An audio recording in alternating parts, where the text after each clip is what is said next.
Olá pessoal, eu sou o Flávio Véspero e esse é o Flavesp Podcast, o seu podcast cultural. E hoje nós temos aqui a presença do Marcos Cardoso, poeta. Muito bom dia, boa tarde, boa noite, Marcos, tudo bem com você? Olá, Flávio, olá todo mundo aí que está assistindo. Bom dia, boa tarde, boa noite, depende da hora que você assistir aí. Isso mesmo. Marcos, então conta pra gente aqui como que foi o seu começo. Por exemplo, você começou como poeta mesmo, como músico, como escritor. Como foi o seu início? Quem te impulsionou? Quem você viu e falou, eu quero ser um artista? Como foi isso? É uma boa pergunta, porque talvez ultimamente tenha um pouco esse lugar do indefinido, né? Uhum. Quando eu olho em retrospecto, assim, sempre teve um pouco essas coisas. Eu era uma criança que desenhava muito, por exemplo. Essa era a minha coisa que eu mais gostava de fazer, assim. Desenhava muito. E aí, em algum momento, eu descobri a palavra mesmo, assim, né? Então, e principalmente o poema, que acho que é o que vai trilhar esse caminho todo, que depois me leva à música, que me leva à pesquisa, que me leva, enfim, a várias coisas. Mas esse encontro com a linguagem, eu acho que foi a primeira coisa que me apareceu, assim. Principalmente essa coisa, esse fenômeno muito doido que é você ler alguma coisa e aquilo te arrepiar. Pelo menos comigo, assim, né? Tipo aquilo, a palavra, sabe? Não, como que esse símbolo que a gente decodifica, né? E arrepia a gente, assim, a gente não sabe muito bem porquê, de onde isso veio. Então eu lembro de muito cedo, assim, nessas duas coisas, assim, palavra e desenho. O desenho eu fui deixando um pouco de lado, né, com o tempo, assim. Mas seguindo a palavra. E a primeira manifestação, eu acho interessante, foi na música. Talvez por isso boa parte das coisas que eu faço seja com música. Uhum. Eu não venho de uma família muito leitora, por exemplo, né? Mas eu venho de uma família musical, assim. Não que necessariamente eles tocassem algum instrumento, mas de ouvir muita música. Então, rádio o dia inteiro, né? Esse tipo de coisa. E me lembro de entrar em contato, muito jovem, com aquele disco 2 da Legião Urbana. Fez muito sucesso, sim. né? Já era CD, na verdade, quando eu entrei em contato. Isso deve ter sido, sei lá, 2001. Mas um pouco o que tinha lá em casa, assim, né? Mas você não tocava nada ainda? Não tocava nada, tá. não. Eu nasci em 94. Então, em 2001 ainda era criança, assim. Tá, 7, 8 anos. Por aí. E me lembro de como aquilo me arrepiou, assim. Um pouco a letra. Acho que essa é um pouco o caminho, né? Mesmo hoje, quando faço música, quando componho, é muito mais puxando o caminho da letra do que necessariamente o caminho da melodia e tal. Mesmo as músicas que eu faço, ela tem uma estrutura musical simples, assim. Mas o rigor com a palavra é o que encaminha, né? Então a sua mensagem forte são as palavras. A palavra, Tanto que de um tempo pra cá, eu venho pesquisando, assim, muito letristas da música popular brasileira, por exemplo. Porque geralmente a gente tem isso, né? A gente faz essa ligação do intérprete com o compositor e muitas vezes do compositor com o letrista. Mas durante muito tempo, nos anos 60, anos 70, até hoje eu não sei se rola muito isso, na verdade. Mas era uma carreira, assim, ser letrista, né? Sim. Né? Era o escritor, o poeta e tal, e ganhava muito. Então, o Ali Salomão, por exemplo, né? Que é poeta e tal, mas escreveu um monte de coisa com o Jardim Macalé, né? Escreve um monte de coisa pro Caetano também, todos esses caras. Então é isso, assim, é o fio da palavra, da linguagem. Então essa musicalidade que a palavra tem. E me lembro então disso de arrepiar e falar, queria causar isso também, sabe? Como será que é a traquitana pra que isso aconteça, sabe?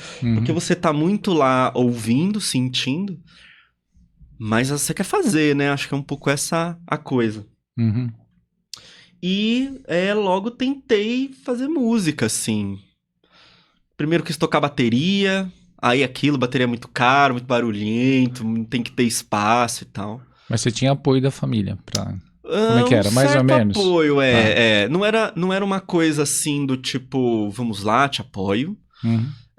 Mas dentro da família, assim, aquele apoio do tipo, ó, te levo até lá, te levo até a aula, sabe? Uhum. Pô, bateria não dá muito caro. Meu pai que teve uma coisa dessa, né, ó. Não consigo te comprar uma bateria, é muito barulhenta, muito caro e tal, mas posso te comprar um violão. Uhum. E aí, aquilo, né? Eu queria bateria e comprava revista de bateria e Tá. ouvia as coisas. E no momento vi que não ia ter uma bateria. Eu gostava muito do Neil Peart, assim, que era o baterista que Uhum. compunha, né? O Sei. baterista do Rush. Aí eu falei, não, beleza, é um violão que tem, é o violão que tem, vamos aí. E ganhei o violão sem saber nada, assim. E quando eu penso, olho em retrospecto, assim, fico pensando o quanto deve ser insuportável alguém que não sabe tocar violão aprendendo a tocar violão. Porque era o dia inteiro mexendo e investigando o instrumento mesmo, assim. Certo. Nunca nesse lugar acadêmico ou nesse lugar da aula, sabe? Uhum. Era como que faz esse som, cifra, mas Sei. tentando tirar coisas de ouvido. E era isso, assim, acordava, pegava o violão, deitava com o violão, assim, né? Você era um pesquisador e um fução, né? Fução total. E aí, abaixa Ah, as cordas, como que aham. fica e tal. Aí logo depois eu ganhei uma guitarra também, né? Que é um caminho meio assim. Você tinha nessa idade, 8, 9, 10, 11, 12 Não, anos, aí é eu mais já. velho já. Não, com 8, 9 tinha essa coisa da música, assim, da Uhum. palavra. Como que essas coisas me afetam? Como que, né? Depois com uns 15, eu acho, uns 14, 15 eu ganhei o violão. Beleza, e fui lá investigando o violão, né?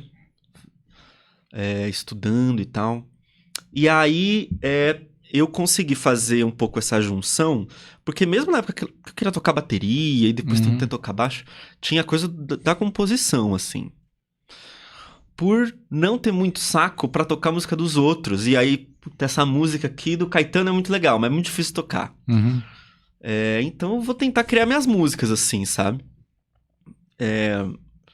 Nisso, não sei se tá parecendo muito confuso. Não, não. Não, Dá, mas dá para entender logo. bem a história. Mas logo quis compor minhas coisas, assim. Tá, Porque tinha isso, queria experimentar a palavra já. tá. E aí foi quando eu entro em contato com essa coisa meio do cantor-compositor, assim. Que no Brasil tem pouco mais. Em Portugal tem o cantautor, né? Uhum. Tem o singer-songwriter lá, enfim, nos Estados Unidos e na Inglaterra. E que no Brasil não tem muito essa palavra, né? Do cara que compõe as próprias músicas que ele canta. Por mais que tenham vários. Mas entrei em contato com isso. E com uma coisa meio, pô, com isso, eu consigo pegar essa palavra, que é onde eu mais acho que faço alguma coisa, e ampliar. Uhum. Porque, mesmo assim, com uns 15 anos, eu já tinha uma noção, né, de que o poema, ele é muito restrito, no sentido que você vai ele para um sarau, você assiste um vídeo e tal, mas é um nicho muito pequeno. A música chega mais nas pessoas. Sim, sim. Por mais que tenha uma coisa no Brasil, principalmente, que nem todo mundo gosta de ouvir música nova, Sim. né? A não ser que ela já entre pelo rádio ou que ela estoure lá fora. Mas, ainda assim, que a gente faz, né? A gente faz Sim, música, a gente sim. produz música, coloca música no mundo. Você sabe que não te cortando no seu raciocínio aí, isso acontece muito nos cursos que a gente dá, nas coisas assim. Você percebe no pessoal, às vezes você quer impulsionar no pessoal o curso, assim, deles estarem criando, ouvindo outras coisas, fazer. Aí eles vão naquele, vai indo, vai afunilando, eles vão num lugar comum. Sim, Aí você fala, mas não, é legal, tá, mas ó, vamos, que tal, ó, tá vendo esses 2, 3 acordes? Vamos tentar, ó, criar aqui uma letra, uma melodia, um O, um A, né, um é. E, né? E eles começam aí no, é muito incrível isso. Sabe que o que me ajudou, então é meio isso, né? Mas é como se aprende a compor, que é uma técnica. Uhum, Sabe o que eu ficava fazendo? Eu ficava pegando músicas que eu conhecia, então assim, que já tinha uma melodia, e ficava mudando a letra. tá, Quase como fazendo uma paródia da própria letra, mas aquilo me ajudava a entender métrica, por exemplo. sim, Mas fazendo meio sozinho, sempre. Toda essa minha vida meio produzindo arte, falando coisas assim, é sempre muito, primeiro, precária, no sentido que não tem uma sistematização de estudo. Então, assim, nunca fiz aula de violão, nunca fiz, sei lá, curso de literatura, assim. É sempre muito mais uma observação, né? Estar atento àquilo que já tem. Observação fuçatória. Fuçatória, total. Hein, entendeu? Jéssica? Com certeza. É fuçando que você aprende. Exato, você vai vendo. E às vezes você chega em lugares diferentes, né? Porque me lembro que um dos meus trabalhos, eu trabalhei no Sabina na parte de música e tinha um pessoal lá que era que era músico erudito, assim, né? O Sabina é o Parque Sabina? Isso, Parque Sabina e Santo André. Santo André. Exato. Tá. E aí tinha umas coisas que era muito perceptível. Eu e alguns outros amigos meus que tinham aprendido música nessa, de fuçar, de tentar, a gente chegava em caminhos muito mais livres do que algumas outras pessoas que tinham feito uma faculdade de música, um curso técnico de música. Porque tinha essas fórmulas um pouco impregnadas, assim, que a gente falava, por que a gente não vai por aqui? Bota esse outro acorde. Sim. Né? Enfim, mas só são outras perspectivas, assim. Mas é interessante, porque daí o seu trabalho, daí você já começou a ter o seu trabalho fazendo as suas letras, as suas composições. Eu acho que com uns 16 anos, assim, eu meio que falei, não, beleza, é isso, vou compor. Tá. Compor, escrever, meio era tudo junto, nascia tudo meio junto, assim. Mas me lembro que aos 16 anos tinha um pouco esse lugar do...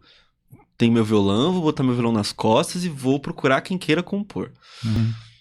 E aí eu comecei a ver um pouco que tem essa coisa também que é difícil explicar para as pessoas que você toca suas próprias composições. E é uma coisa que até hoje, assim, rola às vezes. De ter que explicar para alguém que quer chamar o show, tipo... Ah, não, vou fazer aqui numa festa, um aniversário tal, você tem que ficar... Então, é porque eu tenho o meu show, ele tem as minhas músicas, tem o EP. Trabalho, entendeu? Não é muito um show com músicas dos outros, né? Enfim, o grande sucesso. Mas logo nesse momento eu percebi e tomei pra mim muito essa coisa. Eu toco minhas músicas. Se você quiser ouvir, eu toco minhas músicas, senão, né? E então, mas logo meio aí quando comecei assim, eu já reparei nisso. Tem pessoas específicas que gostam de compor e de ouvir música nova e de pesquisar música diferente. Tem uma parte mesmo de músicos assim que gosta de tocar. Sim. E eu acho isso muito maravilhoso, inclusive. Porque é isso, é tocar. Surge uma música nova, eu quero aprender a tocar essa música. É muito legal, eu não consigo ter muito isso, assim, a minha produção é muito mais ouvir uma coisa e tentar modificar, transformar. Entendi. A música é voz e violão, vou fazer com uma banda e não vai ter voz, ou vai ter um drive na voz, assim. Mas é uma coisa de identidade sua mesmo, né? Sua identidade, né? Musical, vamos dizer assim, de poeta, de música. Por que eu tô falando isso? Porque também eu tava lembrando que você tava falando, isso, nossa, faz 30 e tantos anos já. Pouco tempo. Eu fiz, na época eu tocava, né? Como todo mundo comecei a tocar.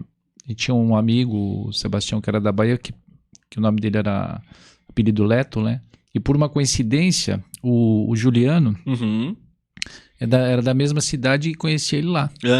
E ele faleceu faz 2 anos e tinha a média de idade minha, mais ou menos da nossa faixa, assim. E a gente começou junto. Então, o que a gente fazia? Aprendia, tocava a música dos outros, mas a gente tinha a nossa composição. Sim. A gente tinha uma química de compor junto, né? E foi indo assim e tal. Depois eu fui fazer, cada um foi pro seu caminho e tal. Ele foi pra Bahia e tal, e eu fiquei aqui fazendo minhas coisas. E na época eu tinha muita coisa de compor, porque desde que eu comecei a aprender a tocar, eu já me achava um compositor, né? Aí eu comecei Então, um dia eu falei, o pessoal, pô, Flávio, faz um evento seu, com música sua e tal. Eu falei, aí eu fui e falei, vou fazer. Aí fiz um show mesmo no teatro, só com música minha. Só que eu tocava nos barzinhos, nos eventos, era a música dos outros. Às vezes eu encaixava uma minha lá, porque eu vim também de uma época que tinha muito festival. Aqui no ABC, principalmente em São Paulo, tinha muito festival. E eu tocava bastante minhas músicas no festival. Uhum. Nos festivais participava bastante. Tipo o Festival da Canção. Isso, Tipo, tinha muito festival. Aqueles que tinha no SBT, né, na Globo, Tinha na os festival Record. universitário, festival estudantil, festival... Eu lembro que de São Paulo eu participei de um festival que tinha de escola, que era o Festival Metropolitano, né? Eu peguei 3º lugar com a minha música na época. Que aí era com as pessoas de vários, né, ABC, cidades aqui e tal, São Paulo. E aí eu falei, vou fazer esse show, né, com as minhas músicas. E fiz, assim, por quê? Porque o pessoal, a galera que já me conhecia da escola, tudo, foi e curtiu, porque, né? Mas era uma dificuldade. Depois eu fiz um outro, também com música minha, e aí já tinha gente na plateia pedindo música conhecida. Sei. Mas era um evento de música própria. Então é mais ou menos isso que você falou, tem esse choque, eu não sei se é cultural, de entendimento, que às vezes você quer mostrar o seu trabalho, né? Mas o pessoal espera que você se espelhe em alguma coisa que está rolando ali. E às vezes não, às vezes você quer fazer também o seu trabalho. Fora isso, né? No meu caso, eu faço. Aí eu fui aprendendo que eu tenho que fazer música dos outros também, mas eu tenho sempre o meu trabalho também, entendeu? Que às vezes não é tão fácil. Por exemplo, você já tem uma identidade sua mesmo. E eu acho super legal isso. Eu acho super legal também. Muitas vezes é bater com a cabeça na parede. Mas eu coloquei pra mim isso. E eu vim de um lugar que é isso, ter banda, né? Enfim, tinha banda lá, já tive várias bandas.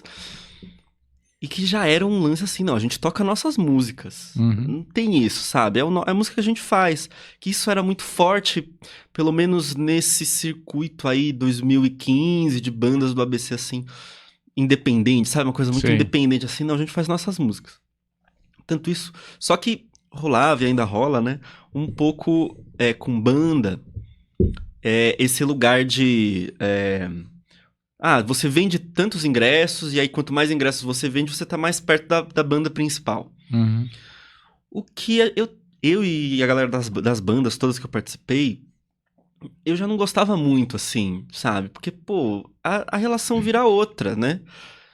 Nisso, é uma outra coisa também que eu coloquei, assim, não vou pagar pra tocar. Mesmo que eu vá e não ganhe nada, mas também não pague nada, ok, e boa parte do tempo, e ainda hoje, tem isso, sabe? Às vezes a oportunidade é interessante, você vai pra um lugar novo, você vai pra uma cidade nova, você tá pagando pra ir do seu bolso, mas vale a pena, mas você não tá pagando, sabe, tipo, pra estar no palco. É como você não tá alugando aquele espaço ali. Então, tinha muito esse lugar, assim, de independente, música própria e tal. Composição nova. Mas eu também de um grupo de amigos de ouvir música que a gente nunca ouviu antes. Que isso era legal, saber do diferente, sabe? Em algum momento eu não tava mais afim de ouvir o Led Zeppelin. Eu queria ouvir o que tinha de mais novo, de mais diferente, assim. Enfim, dentro das coisas que eu gostasse. Então sempre produzi. E foi indo, produzindo minhas coisas, assim. Já escrevendo antes, então essas duas coisas foram muito em paralelo.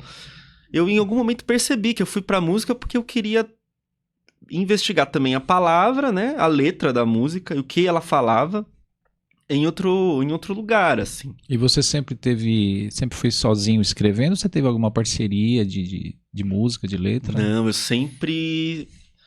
Eu tenho um parceiro hoje, que é o Costa, ele é de São Caetano e tal. Eu conheci ele nessa época aí de Parque Sabina, a gente teve algumas bandas juntos, entramos nas roubadas, entendeu? Junto também. E a gente compõe junto. Minhas coisas eu mando pra ele manda as dele pra mim, a gente tem ali. Mas hoje em dia ele é mais produtor, né? Então ele também grava minhas coisas. Mas tem um lance, não sei até se acontece com você assim, mas o problema pra mim com parceria é que eu preciso confiar muito no que a outra pessoa vai fazer. Então não é pra qualquer um que eu consigo abrir essa possibilidade de parceria. Porque às vezes a pessoa vai querer mudar um negócio que é legal assim, desse jeito, sabe? E aí sai muito do seu... Enfim, já tentei fazer essas outras composições. Eu sou muito mais aberto quando é isso, assim, eu faço a letra, te entrego a letra e você compõe a melodia, a base, enfim, todas essas coisas. Porque aí é um lugar onde eu já não entro muito. Agora, alguém que vai querer modificar muito a letra, assim, essas coisas, pega num lugar do tipo, dependendo do que for, pode até ser bom, mas eu preciso confiar pra conseguir abrir, sabe? Porque é nisso, assim, nesse lugar da letra de música, por exemplo, que é o lugar do poema, tem milhares de intencionalidades que eu quero colocar ali. Entendi. É pensado milimetricamente, assim. Meu processo de composição, por exemplo, ele não é muito, e eu não acredito muito nisso também, da inspiração que vem e aí você escreve tudo de uma vez e aquilo fica maravilhoso. Às vezes pode até acontecer, mas o que eu acho é que você já estava antes pensando nisso, sabe?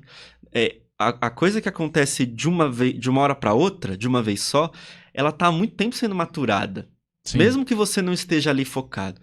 Então, meu processo de composição, ele é muito mental, assim, nesse sentido que eu tô pensando, é quase como se fosse um quebra-cabeça. Tá. Então, essa palavra aqui, ela precisa dar esse sentido, porque ela vai rimar com essa outra. E aqui, quando eu repito tal coisa, é muito assim, não é tanto sensação, é muito mais, eu sei que quando eu escrevo essa linha, eu quero que você sinta desse jeito, né? Tá. E é isso que me interessa em arte, né? Em tudo que é como que eu crio coisas que impactam as outras. Mas eu também tô um pouco no controle do que eu tô fazendo, sabe? Eu sei que essa música aqui vai ser triste. Tá. Ou essa música vai ser alegre. Não sei se é mais ou menos assim. Nem sei se todo mundo compõe desse jeito. Eu acho que tem uma... Assim, a gente que tenta fazer uma coisa mais, entre aspas, trabalhada, vamos dizer assim, né? A gente se preocupa, às vezes, muito assim, com tudo isso que você está falando, a métrica, a palavra, o acorde, a harmonia, tudo. Eu me preocupo muito com isso, às vezes. Mas, às vezes, também você faz umas coisas e você fala, eu lembro, e isso não é tão antigo. Às vezes tem coisa que você faz, assim, na chacota mesmo, na brincadeira, e acontecia isso comigo. Às vezes eu fazia uma música trabalhada, legal, eu mostrava pro pessoal, a pessoa, legal. E uma que não tinha nada a ver, a pessoa, eu falava assim, ué, meu... Então, né? Então é meio assim, depende também, não sei, do gosto, do que as pessoas já ouvem também, sabe? Eu acho que influi muito isso. Né? Sim. Tem uma coisa que eu venho pensando também ultimamente, que é, cada vez mais a gente tem na música, na cultura, na literatura, enfim, em todos os lugares, essa cultura de nicho. Então, tem gente que vai gostar de música bem trabalhada. Sim. Tem gente que vai gostar um pouco dessas músicas que vão ter letras, mais trabalhadas ou mais poéticas, sabe? Que vão pegar num lugar. Se existe esse público, e hoje em dia tem muito mais fácil acesso, porque é um pouco da conversa que a gente estava tendo, né? Não sei, e aí é um pouco de coisas que eu já ouvi e tal, mas querendo ou não, o acesso à música ali nos anos 70, até no começo dos anos 80, era bem diferente do que era hoje, no sentido que disco era uma coisa que não era necessariamente barata, show de gringo, né? Show de grandes nomes e tal, também eram muito caros pra ir e não vinham pra cá porque o Brasil também não tinha muita estrutura, até mais ou menos ali o Rock in Rio, né? Que começa a ter. Então, de uma maneira ou de outra... ou você ia em show, se você gostava de música, você ia em show pra ouvir música própria ou artista nacional, ou você ia nessa cultura que faz muito sentido num país subdesenvolvido, que é essa cultura do cover. Você tem a banda cover. Sim. E até hoje você tem isso, não é necessariamente uma crítica, assim, não é muito o que eu gosto. Mas no Brasil você tem um mercado de banda cover, que é muito maior do que um mercado de música autoral. Sim, isso é verdade. Né? E nesse sentido que, assim, em algum momento eu até achava que a banda cover estourava quando a banda original não existia mais, ou o vocalista morria, sei lá. Mas não, tipo, tem o mercado é tão grande que tem banda cover de banda que ainda faz show no Brasil todo ano, né? Quer dizer, é um mercado, e aí nesse sentido, que é cultura, mas também é mercado, ter uma banda cover, você consegue viver de música. Sim. É a saída pra muito músico, por exemplo. Pro compositor, pra mim, pelo menos não é tanto. Eu prefiro muito mais dar murro em ponta de faca, mas produzir minhas coisas, sabe? Mesmo que sejam mais demoradas, mesmo que sejam de menor qualidade, mas não estar preso também a certas regras mercadológicas. Sim. né? Então é isso que você tá falando. Tem a música bem trabalhada, e tem a música que você fez ali meio na chacota, rapidinho, Sim. e sabe, qualquer coisa. E às vezes isso faz mais, né? Isso a galera gosta mais. Mas eu, como produtor de música, como compositor, eu não sei se eu quero. Você sabe que você tá falando isso também, eu tô lembrando aqui. Hoje em dia, eu vejo muitas gravações assim, que é. Como que eu vou explicar isso? Que não é. Tem cara que é assim, produtor e Uhum. tal, que eles acham. Se você falar que não, eu vou falar que você tá errado. Mas assim, é muito. Como que eu vou dizer? É muito certinho, entendeu? Sim. E antigamente o pessoal gravava, mas você via que tinha uma coisa em outra, mas era uma coisa natural, né? Hoje tá muito assim, eu chamo de pasteurizado pra mim. Uhum. Você ouve um monte de música. Às vezes tem qualidade vocal, qualidade instrumental. Aí você ouve e você fala, mas tá muito assim, sabe? Sim. Não tem um outro lado, talvez humano mesmo, vamos dizer assim, né? Assim, é muita técnica, né? Então, eu acho também. É que assim, o tipo de música que eu gosto de ouvir Uhum. e que eu consumo é um tipo muito específico de música que é geralmente gravada num microfoninho só, com nenhum tipo de qualidade. A voz e o violão, você não sabe distinguir muito bem os dois. É o que a galera vai chamar de lo-fi, né?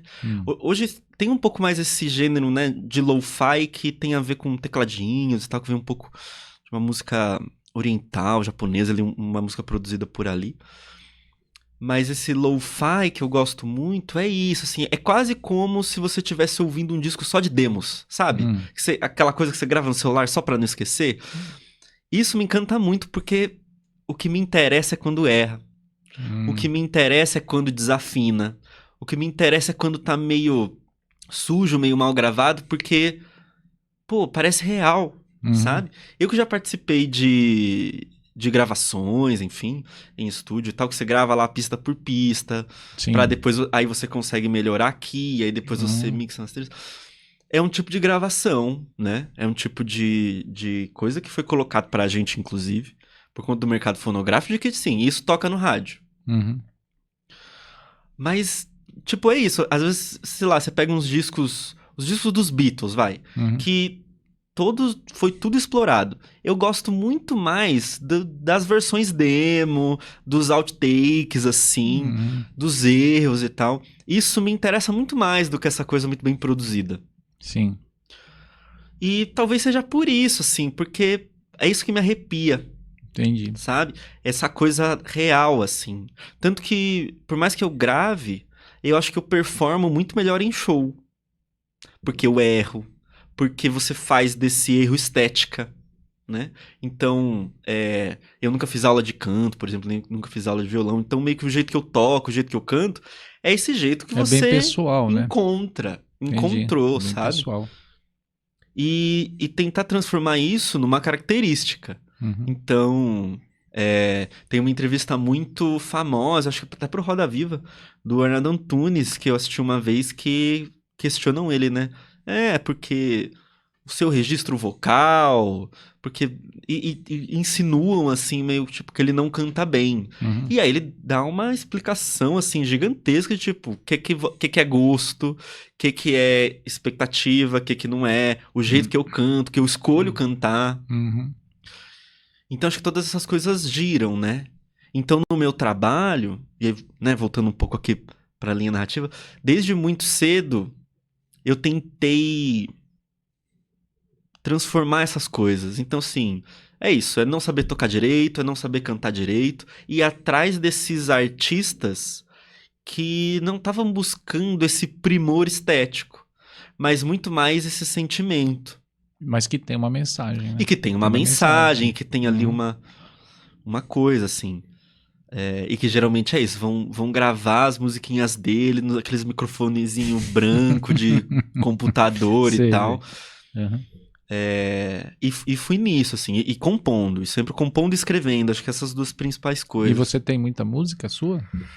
Sim, música, poisia? Eu trouxe aqui algumas coisas pra mostrar. Então pode falar aí desse trabalho. Eu não sei se foca, se eu fizer assim. Foca? Então, primeiro veio um pouco esse trabalho com a escrita. Esse livro aqui eu fiz ele independente. Esse foi o primeiro? Foi o primeiro. Ele é de 2016. Ele tem esse nome... Na época eu achava bom, hoje em dia eu não acho mais, que é tudo poetamente, sinceramente. E ele é meio isso, uma coletânea de poemas que eu tinha escrito até o momento ali, né? Aquilo, você vai escrevendo desde os 15, quando você tá lá com uns 20 e tantos, deixa aí com você pra você ver também. Tá. Então foi um pouco esse deságue, assim. E, enfim, eu que escolhi as palavras, que vai na capa, a diagramação, eu que fiz tudo, basicamente. Cortei tudo. E aí, logo depois, deixa eu ver de quando é esse aqui, acho que é 2018. 2018, uns 2 anos depois, aí eu lancei isso aqui que a gente vai chamar de plaquete, que é um livro pequenininho, curtinho. Geralmente ele tem um ou mais poemas só. Plaquete. Plaquete, que chama Palimpsesto Eu. Eu não sei se vai dar pra ver na câmera, mas a ideia é que eu peguei algumas páginas desse livro e deixei ela mais clara e escrevi por cima. Por quê? Porque o palimpsesto, ele é um tipo de documento medieval ali, até um pouco na Era Moderna, feito pelos escribas, que é isso, como você não tinha muito essa produção do papiro, você tentava apagar o que tinha para reutilizar, basicamente.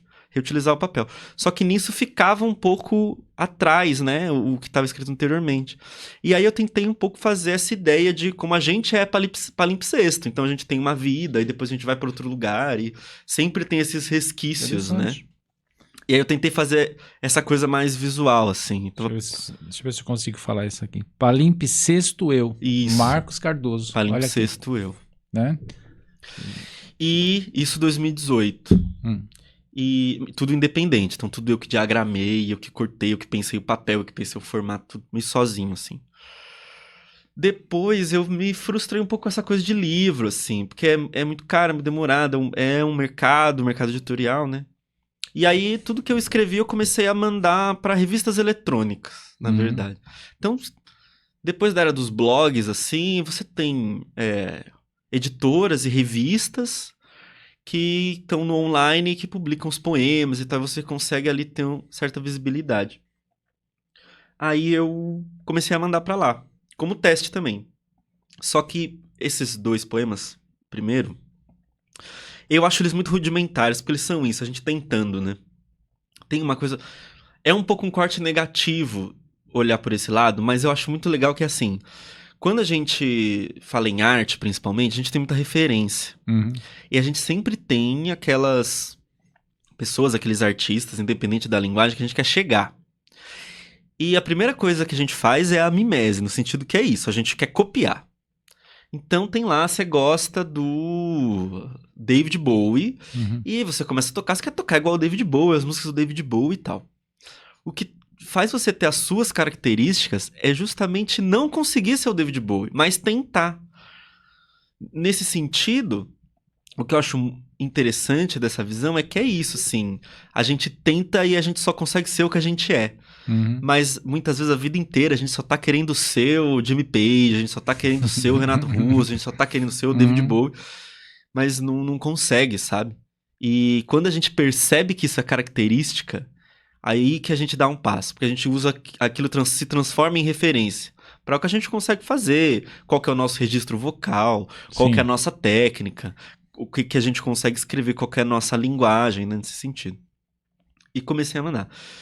Há pouco tempo atrás, depois da pandemia principalmente, eu fiquei pensando mais em gravar e voltar essa coisa do livro, porque eu acho que a pandemia mostra um pouco isso. Tem que ter essa coisa do registro e do papel, né? Igual eu tava falando, eu tive banda durante muito tempo. Aí por volta de 2018, talvez, 2019, eu acho, eu juntei todas as músicas que eu tinha e compus mais algumas e coloquei nesse projeto que chama Reticente. É um projeto de música, né? E pus o violão na sacola e fui tocar. Tocar em qualquer lugar. Onde eu não tivesse que pagar, eu tava tocando. E aí conheci umas produtoras pequenas, assim, né? E fui tocar, aí você toca em festival de música, já toquei pra 0 pessoas, já toquei pra só quem tava no palco. Você vai aí fazendo. Você vai aí fazendo, sabe? Já toquei pro técnico de som que tava lá, sabe? É isso, todo mundo é público, porque no final... E aí pra mim, né? É uma concepção muito minha, assim... eu posso fazer um show pra 0 pessoas, ou pra 90 pessoas, ou pra 100 pessoas, ou pra 1000 pessoas. O intuito tá no que eu faço no palco, na performance do palco. Tanto que é isso, assim, a minha relação com o público no palco que eu fui desenvolvendo não é muito essa dos louros, sabe? Uhum. De todo mundo bater palma. É um embate muito grande, porque eu quero mexer com aquelas pessoas. Então meu show, inclusive, é todo pensado assim, essa parte aqui vai ser uma música lenta. Do nada, aqui vai subir. Depois eu vou largar tudo e vou pro público e falar tal coisa. Porque eu quero provocar. Sempre provocar. E você pensa tudo isso? Penso a produção tudo isso. toda você pensa? Sim. Quando eu comecei, eu escrevia o show. Então tudo que eu falava lá, mesmo entre músicas, estava escrito, assim, era um roteiro. Depois eu fui desencanando um pouco, porque eu fui percebendo que é legal também lidar com o inusitado, com o que acontece ali na hora, com o que vem, com o que você tá vendo. Mas ainda assim, ele tem uma estrutura, sabe? Tanto que é muito difícil pra mim quando alguém fala, toca uma música aí, você tá em algum lugar e tal. Eu não gosto muito, porque tem intenção, sabe? Não é muito pela música, é pela performance ali. Entendi. Então juntei essas músicas e tal, e desenvolvi o show, pensei o show, planejei e fui fazendo. E aí no ano passado, com o Costa que produziu, eu lancei o EP, esse EPzinho aqui, vou mandar ali, que tem auto-intitulado, Reticente, né? Reticente. Tem- Mas só com as músicas Só suas. música minha, tem 5 músicas. Tá. São músicas assim, já algumas muito antigas, outras mais novas, tem um conceito também que eu pensei. Tá. Eu tô mostrando esse encarte aí, e é isso, é um encarte. Porque é isso, hoje em dia, primeiro que fazer CD é muito caro, segundo que ninguém mais compra CD. Sim. E aí eu pensei, pô, e aí o que eu faço, já que eu quero lançar um pouco essas coisas que ficam? E desde criança, assim, que já era um pouco a baixa do CD, assim, eu gostava do encarte. E é doido pensar isso, porque é gostar do encarte assim como gosto do livro, sabe? Tinha as letras, tinha as fotos, as curiosidades, investigar aquilo era interessante. E aí o que eu pensei em produzir pra lançar, né, e vender também e tal, é isso, é o encarte do CD. Então aí tem as músicas, tem as letras, tem foto, tem tudo. E aí no verso eu coloco esse QR Code que leva direto pro Spotify Que interessante ou pras outras... Essa sacada, hein? Porque, e no final, hoje que a gente nem computador tem mais toca CD, né? É verdade. Quem por acaso quebrou o toca CD e tal, e não tem um outro negócio, não tem mais muito onde ouvir, vai direto no Spotify, que tem milhares de outras coisas. Então eu pensei isso, assim, eu vou fazer o encarte, que é no tamanho de um CD e tal. Então fiz um show de lançamento no ano passado, junho do ano passado. Junho do ano passado. Junho do ano passado, 2022, fiz lá o show de lançamento. As músicas são A Primavera do Outro, Partenon, Estocolmo, é isso? Isso. O Conto do Poeta que Virou Estrela, O Outono do Outro, é isso? Exato. E a ideia é essa, né? Eu tava querendo descrever um pouco essas relações conflituosas que muita gente tem em relacionamentos, né? E um pouco desse caminho complicado, porque isso, o disco abre com A Primavera do Outro. Primeiro é isso, nessa coisa florida e tal, que é a gente enxergando no outro todas essas flores e isso tudo.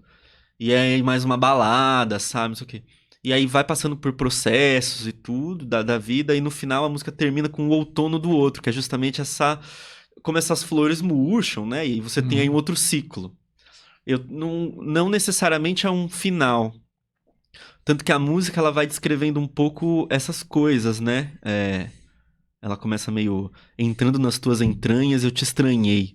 Porque é exatamente como as outras pessoas vão mudando e aí esses ciclos vão se terminando. Então tem todo esse conceito, apesar de serem só 5 músicas e tal. É uma coisa que eu gosto muito de pegar conceitos e temáticas e tentar trabalhar em cima disso. E você já tem a sua galera que curte, assim, uma galera, o seu nicho? Pessoal, como é que tá? Eu fiz um trabalho de divulgação, geralmente, assim, já faz um tempo que eu não toco para 0 pessoas. Eu acho que aí entra uma outra coisa, que é um pouco essa de divulgação, que é um passo ao lado da música. Sim. Então, assim, a gente tem que ir lá, tem que compor, tem que tocar, tem que pensar o show, tem que produzir. Porque eu também entrei nessa do tipo, hoje em dia eu trabalho junto com a Rayane Zali, que é a minha produtora, a gente produz nossos próprios shows. Então a gente vai atrás, faz a curadoria, acha o pub, acha o lugar, acha o teatrinho, vai lá, conversa, sabe? A gente não fica nesse lugar de esperar chamarem. Quando chamam é maravilha, mas a gente tenta fazer o nosso próprio rolê. Mas esse lugar do marketing é um outro lugar que é um lugar que eu não entrei muito bem ainda. Então, por mais que tenha tudo isso, não tenha... Tipo, ou pelo menos eu não considero hoje que eu tenha fã. Eu tenho gente que gosta do meu trabalho, geralmente viram amigos, mas essa coisa do tipo... Nunca foi alguém que eu não conheça no meu show.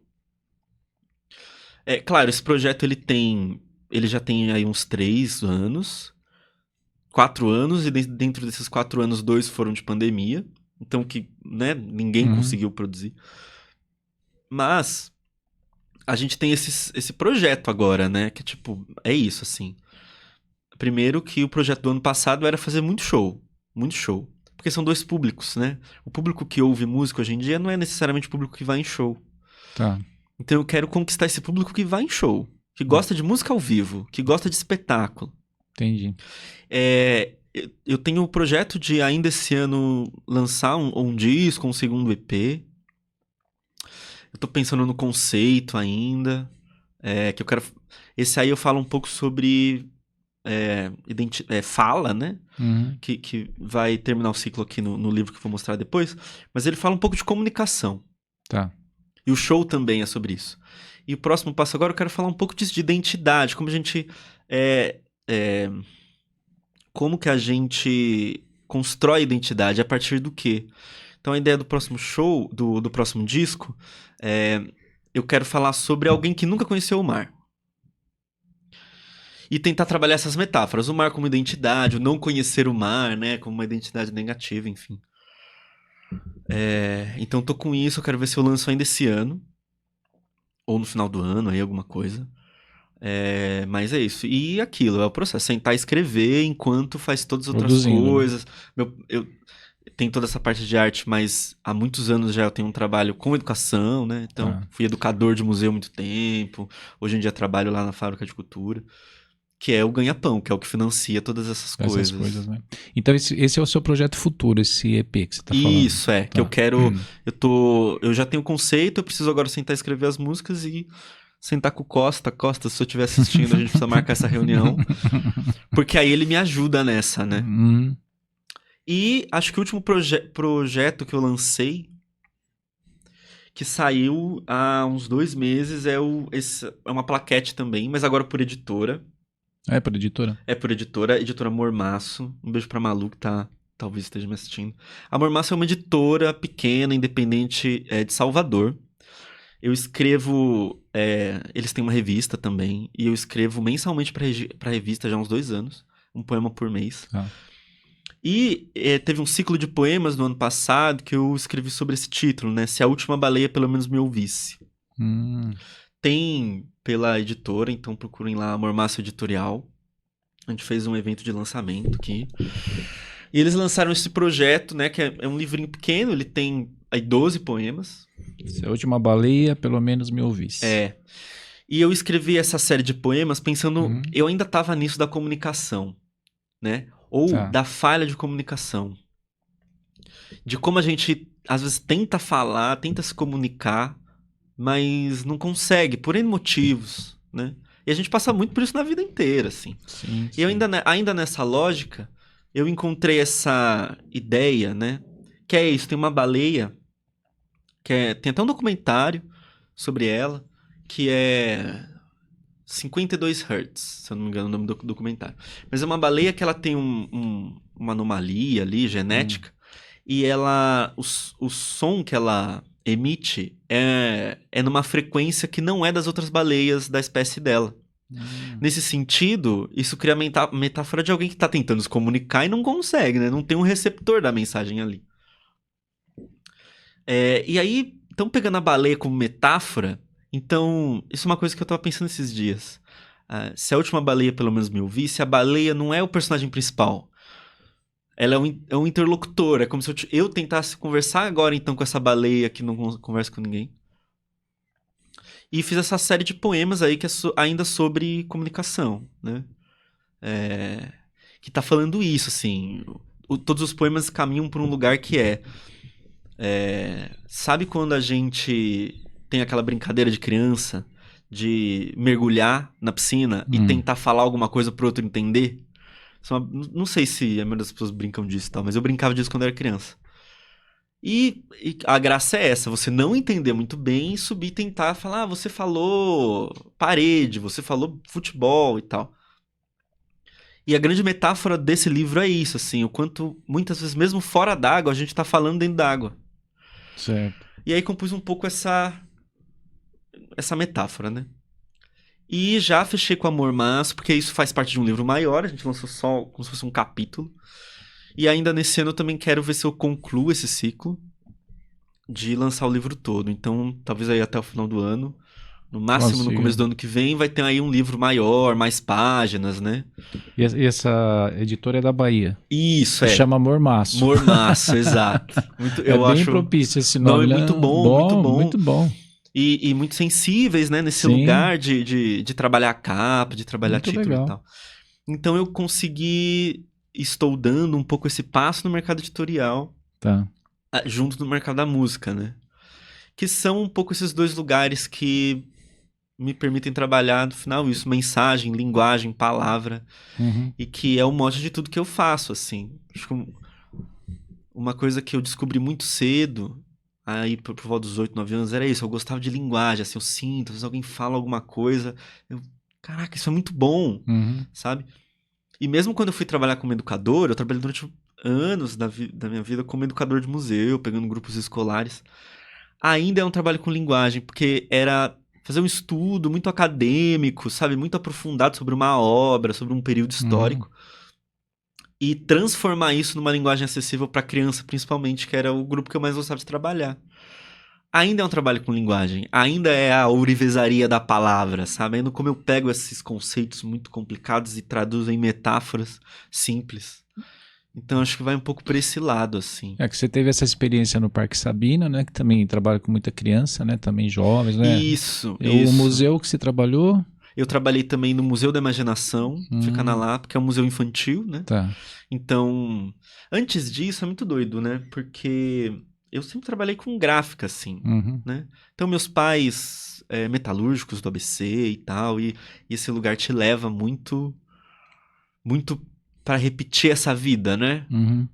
E eu que saí um pouco disso. Então, eu trabalhei com gráfica, trabalhei na indústria também, então trabalhei com gráfica, né? Por isso que eu consegui fazer os livros e até hoje consigo editar qualquer coisa. Mas eu quis ir para a educação, assim. Eu me graduei em História na Fundação Santo André, por exemplo. E logo... Na verdade, assim, antes da História eu fiz Psico, fiz um tempo de Psicologia. Na Psico eu entrei na Sabina para pagar a faculdade. E a grana não dava, eu mudei para História para continuar na Sabina. Porque eu me reconheci ali como alguém que gosta de trabalhar com educação e cultura, principalmente. Porque não é a sala de aula, é espaços não formais, né? E fui lá, trabalhei um tempo, lá, uns 4 anos lá, na parte de música. E isso, assim, pego o violão, junto o grupo de crianças, esse é o violão, essa é a bateria, esse é o baixo, agora vamos cantar uma música junto. Meio nesse lugar, assim. Tá. Trabalhei um tempão lá. Lá que conheci o Costa, que hoje me produz, né? Lá que escrevi muito poema, lá que... O Sabino, nesse encontro com o Costa, que depois vira produtor, foi esse lugar de reconhecimento, onde eu falei, tá, é isso, cara. Vou fazer o que eu quero, vou trabalhar com arte, mesmo que eu tenha que trabalhar com outras coisas, né? Depois fui pro Museu da Imaginação, trabalhei como educador lá também uns 2 anos. Aí no período da pandemia, trabalhei lá. Aí na pandemia, a gente não tinha como atender grupos escolares, né? Nada tinha voltado. A gente começou a produzir coisas para o Instagram, principalmente. E aí eu fiquei na parte de roteiro, então aí veio um pouco exercitar um pouco esse lugar de contar história, né? Que é outra coisa. O poema tem muito mais essa intencionalidade com a palavra. Tá. E que você vai criar essas imagens que vão contar histórias com um mínimo de palavra. Já roteiro, né? É um outro lugar, tem uma linha narrativa, enredo e tal. E aí eu comecei a me exercitar um pouco nisso. E depois, enfim, e hoje em dia tenho essa experiência na fábrica de cultura, num outro lugar, assim, né? Que não é esse lugar no contato direto com a criança, o adolescente, é o que você tem lá, né? No trabalho que você desenvolve lá. Que me faz muita falta às vezes, porque é meio ali onde a mágica acontece, sabe? Sim. Mas eu acho que aí tem uma outra coisa, que é uma grande crítica, assim. Esses lugares não formais de educação são muito poucos. Geralmente, o trabalho do educador não é muito bem valorizado, no sentido que ganha pouco, você é estagiário, sabe? Não tem como fazer uma carreira nisso. A Fábrica de Cultura é um dos poucos lugares que oferece um plano de carreira, assim. Trabalhando nisso, em educação não formal, espaços de cultura grandes e tal. Então eu fui encaminhando um pouco mais para esse lugar de supervisão, né? No museu que eu trabalhei, no Museu da Imaginação. Eu já saí de lá num cargo de supervisão, então eu já era supervisor lá do educativo e tal.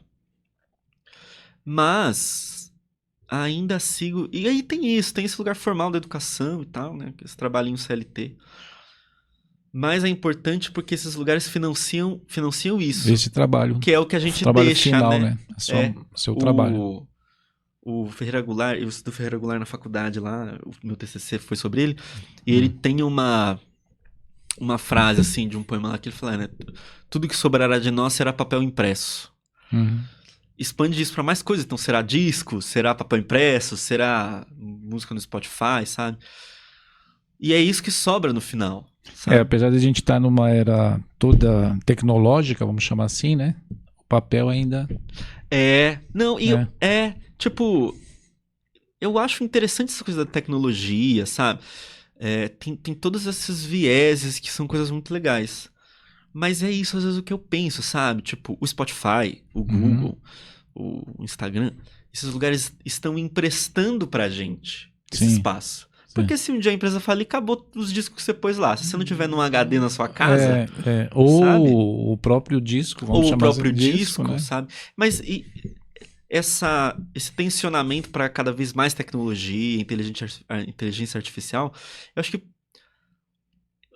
pressiona o outro lado também. Eu acho que no Brasil, o ano passado foi o ano onde mais se produziu disco de vinil. É verdade, tá crescendo de novo essa... É um mercado que cresce muito. E assim, é doido porque tem, acho que 2 empresas que fazem isso, elas cresceram muito. Então, acho que essas coisas se tensionam. Eu não acredito... o preço também cresceu muito. O preço cresceu, Muito. Mas essas coisas tensionam nesse lugar, né? Sim, tipo, eu não sou... Mas é engraçado, porque, por exemplo, eu não tenho coleção de vinil, por exemplo. Nunca consumi, porque... Eu nasci em 94. No começo dos anos 2000, era muito CD. Sim. E, na verdade, o que eu mais consumi foi CD pirata, inclusive. Tá. Né? Essa contravenção aí que existia, porque o CD era muito caro já. Também, né? Justamente. O CD pirata. E aí você tem, em algum momento, me lembro do Teatro Mágico, ali, 2006, 2007, ele produziu os próprios CDs piratas para vender, né? Sim. E você tem um pouco dessa turma independente fazendo isso. Que é Mas eu sempre consumi muito música digitalmente. Tá, você já é dessa era, né? Mas hoje em dia, cada vez mais que passa, eu acho que talvez o encarte que seja, talvez um drive que você tem, assim, você consegue guardar essas coisas. Né? Pessoal, veja você aí que nós estamos aqui com uma conversa muito interessante com o Marcos Cardoso, compositor, cantor, poeta, historiador, educador, olha só. E um papo muito legal que, infelizmente, já estamos chegando no fim, né, Jéssica? Já estamos nos finalmente aí? Estamos chegando. Estamos nos finalmente já. Então, Marcos, eu gostaria que você falasse esse seu material aqui, você desse outra pincelada aqui. Onde que a gente acha, por exemplo, esses dois aqui, se alguém quer conhecer esse seu trabalho, como que faz para conhecer esses dois? Se alguém quiser, eu tenho o PDF, pode me mandar por e-mail, ou no Instagram, né, ou no e-mail. Tá. Eu tenho um e-mail que é reticente, tudo junto, este aqui, reticente de reticências, reticente, @gmail.com. Me manda um e-mail lá, eu tenho eles em PDF que eu distribuo. Tá. E esse aqui, ó? Esse também não? Isso, ele tá disponível no Spotify, Reticente, tá. Google Play, enfim, todas as plataformas. Tá. Tem link dele no meu Instagram também. Se alguém quiser o físico, o encarte, também pode falar comigo. Eu tenho ainda mais alguns. Foi uma tiragem muito pequenininha, mas eu ainda tenho alguns. E esse aqui, que é o E o da baleia, essa última baleia pelo menos me ouvisse, pode mandar pedido por e-mail também, mas também você pode encontrar no Instagram da editora. É @mormaço editorial. Tá. Então você vai repetir, porque agora eu vou pedir para você dar o seu último recado pro pessoal. Se quiser falar mais umas coisinhas suas no fim aí, para dar o nosso restart, né? Ou start, ou finalmente, ou... E aí você fala e aí você dá de novo seus contatos. O pessoal quer conhecer seu trabalho, quer conhecer o que você faz, tá bom? Eu não sei, talvez o que eu diria para as pessoas, se alguém tá ouvindo, assistindo isso, assim, ou já produz, ou tá querendo produzir, sei lá, é fazer, entendeu? Faça. A gente faz isso porque se a gente não fizesse, a gente não saberia respirar. Sim, né? sim. E a gente faz isso independente, apesar de tudo. Apesar de tudo que acontece, a gente faz música, faz poema, faz livro, faz essas coisas. Nesse país, né? Eu, como alguém que trabalha com palavra, sabendo que o brasileiro lê um livro e meio por ano, sabe? É muito pouco. É o que a gente falou aqui também de música autoral, né? Mas assim, faça, independente do que aconteça. Faça por você, porque você quer, porque você acha legal. Tem essas intencionalidades. Vai sempre ter alguém que vai ouvir. E você pode me encontrar no Instagram, apesar de eu quase nunca estar por lá, porque eu sou muito difícil com as coisas de rede social. Mas é @este_reticente, este aqui, reticente da raiz reticência, né? Reticente é aquele que deixa para depois. Então... este que deixa pra depois, este reticente. Vai no Instagram, acho que hoje em dia o Instagram é o lugar lá. Lá tem e-mail, lá tem WhatsApp pra falar, WhatsApp comercial, lá tem Facebook, lá tem link pra todas essas coisas, todas as revistas que eu escrevo também, link pra Mormaço, enfim, podem ir por ali. Muito bom. E eu vou reforçar aqui o trabalho do Marcos Cardoso. Deixa eu ver aqui. Todo poeta mente sinceramente, é isso? Exato. Olha aqui, foi o primeiro que ele fez, certo? Depois, vamos ver se eu vou ler direito aqui. Palimpsesto eu, isso? Exato. Marcos Cardoso, aqui ó, bem interessante. Depois tem o EPzinho aqui, o Reticente, certo? Reticente, você vai lá. E depois tem o atual, né? Se a última baleia pelo menos me ouvisse. Editora Mormaço, é isso? Exato. Tá? São trabalhos bem interessantes, trabalhos que envolvem o trabalho do Marcos Cardoso, que, como eu falei, ele é músico, cantor, compositor, historiador, educador, poeta, né? Olha só. Certo? Então, Marcos Cardoso, a gente já tem essa amizade de trabalho, né? Esse contato. Eu agradeço muito a sua presença, tá? De coração mesmo, eu agradeço demais a sua presença aqui. Está com a gente passando sua experiência, o seu trabalho, e que continue firme aí, né? Não, eu que agradeço o espaço aqui. Já tinha assistido alguns e tal. Acho legal e é isso, vamos produzir mais podcast, produzir música. E sempre que quiser me chama aí que eu apareço. Sim, com certeza. E pessoal, daqui a pouco tem também, vocês vão ver lá depois no podcast, né? Tem um podcast que a gente está finalizando, mas depois tem a palhinha do artista que vai ter também do Marcos Cardoso, tá bom? Para você ver certinho aí, beleza? E agora nós vamos para o nosso finalmente, né, Jéssica? Aquele momento. Então... Se você, que está aí do outro lado, quer ser um patrocinador, um apoiador desse nosso projeto, o Flavesp Cultural aqui, certo? O podcast do Flavesp. O que é o Flavesp Cultural ou o podcast do Flavesp? É o que fala dos artistas, dos seus trabalhos, das suas histórias, né? Esses personagens todos aí que movem a nossa cultura, a nossa arte, tá bom? E se você quer ser um apoiador, um patrocinador, fala, poxa, vamos apoiar lá o Flavesp Podcast, você vem aqui, vai aparecer o QR Code, que eu nunca sei onde esse pessoal põe, mas tá por aqui, certo? Vai aparecer aqui, eu acho, né? Aí apareceu, você vai lá e pimba, né? Pronto, você já é um apoiador, patrocinador do nosso projeto, certo? E aí, se você também fala assim, eu vou me inscrever porque eu quero impulsionar, eu quero que outras pessoas vejam, né? Eu quero me inscrever nesse projeto aí, né? No podcast e ver as outras entrevistas, conhecer, mandar para outras pessoas. O que eu faço? Vai aparecer aqui para você se inscrever, ou aqui, né? Ou aqui, não, aqui não. Ou aqui, né? Aí apareceu, você vai lá e PEF! Você se inscreve, certo? Pessoal, eu realmente agradeço vocês mais uma vez aqui conosco e vamos em frente aí que tem muitos artistas pra gente mostrar, pra conhecer e pra falar, tá bom? Eu, Flávio Véspero, agradeço de coração a todos vocês. Muito obrigado e até a próxima. Ok, pessoal?